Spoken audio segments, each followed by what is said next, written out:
2 months before the November midterm elections, conspiracy theorists are back at their keyboards, banging out wild accusations that are putting some candidates and some store owners on edge. We get the story this afternoon from NBC's Julian Kent.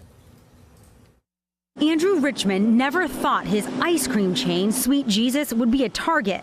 Some of the allegations that were put across were we were part of the Illuminati, child cannibalism, pedophilia. It's ice cream at the end of the day, and it's good ice cream.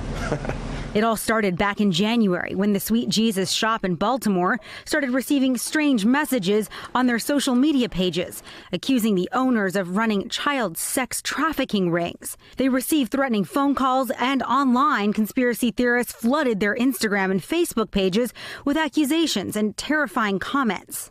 It's really disheartening that, people come up with stuff like this. Across the country, in Portland, Oregon, Voodoo Donuts is going through something eerily similar. The manager at this location tells NBC News off camera that they're getting more calls from conspiracy theorists than customers ordering donuts. On Yelp, commenters are accusing the owners of child trafficking. I don't know what kind of person believes in that stuff, but if you do, you've clearly never been here. The false allegations started from internet users who call themselves Patriot researchers. On Twitter, Facebook, and Discord, a chat program with private groups, they rail against politicians, celebrities, and businesses they falsely claim harm children.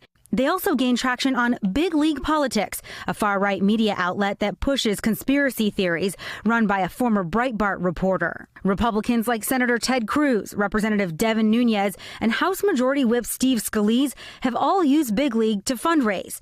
After NBC News informed them of conspiracies promoted on the site, Cruz and Scalise said they'd sever the relationship and return any money raised. Nunes didn't respond. NBC News' Brandy Zadrozny broke the story.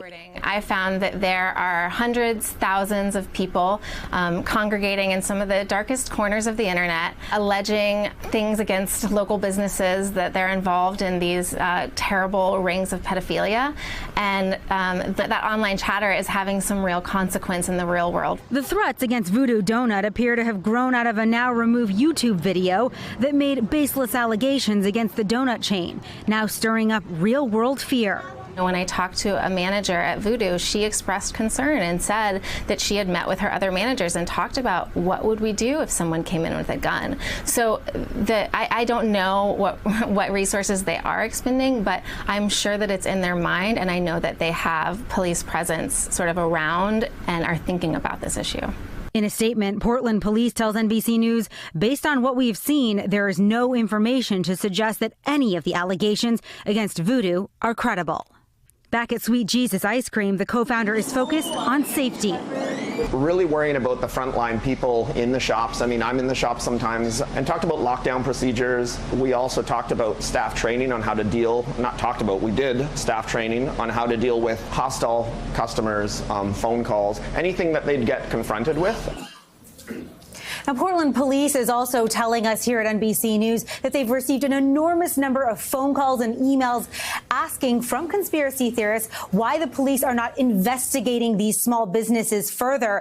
And the threats continue in real life, jumping off of online to the offline world. In fact, just last week, there was a threat written by a commenter saying, "It's time for a road trip, LOL." Craig. It's bizarre. The whole thing is just so bizarre. Julian Kent there in Los Angeles. Indeed. What's especially bizarre is you would think a place like Sweet Jesus Ice Cream, you'd think they'd get a pass. Hey there, I'm Chris Hayes from MSNBC. Thanks for watching MSNBC on YouTube. If you want to keep up to date with the videos we're putting out, you can click subscribe just below me, or click over on this list to see lots of other great videos.